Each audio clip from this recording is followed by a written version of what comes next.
Tere! Tänases videotunnis räägin sulle, kuidas kasutada ajavööndite kaarti.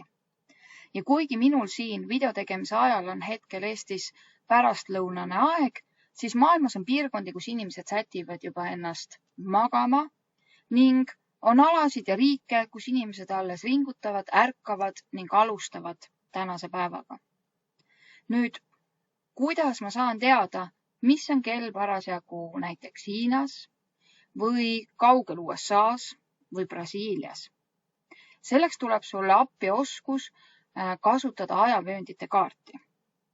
Kuna maakera pöörleb ümber oma telje ning ühe täispöörde tegemiseks kulub 24 tundi, siis on maakera jaotatud 24 ajavööndiks.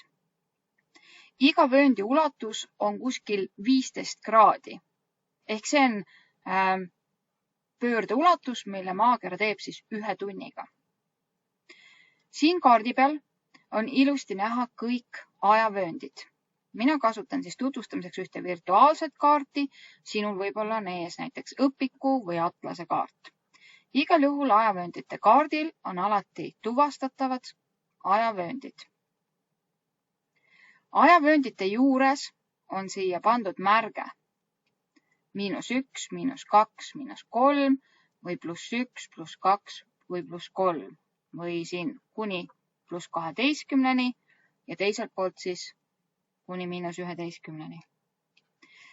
Need märked siin, kas -1 või +1, tähistavad, mitu tundi on vastav ajavöönd, kas siis oma ajast ees või mitu tundi on ta ajast maas võrreldes maailma ajaga, mida tähistatakse UTC-ga. Maailma aeg, nii-öelda keskvööndi aeg, on siis selle vööndi aeg, mis läbib siin Aafrikat, Inglismaad.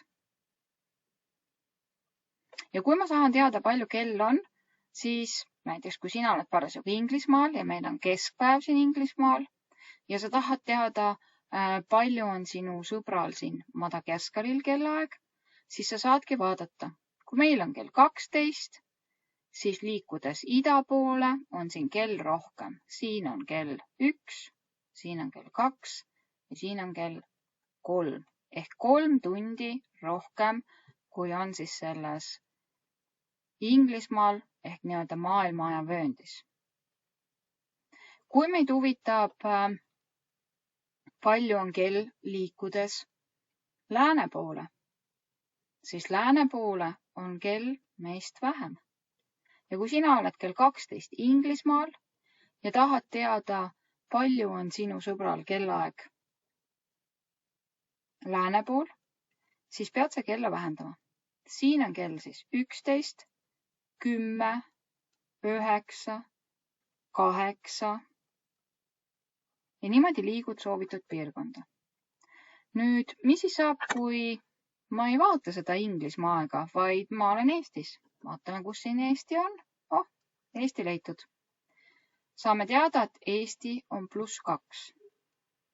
Ehk me oleme maailma ajast 2 tundi ees.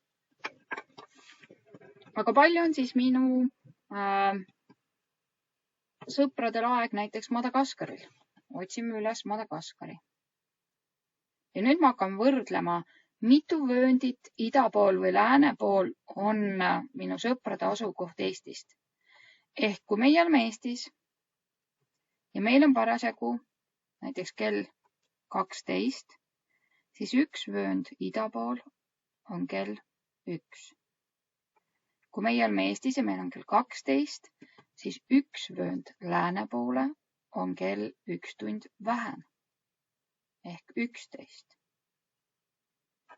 Kui sina asud näiteks, vaatame siit mõne riigi,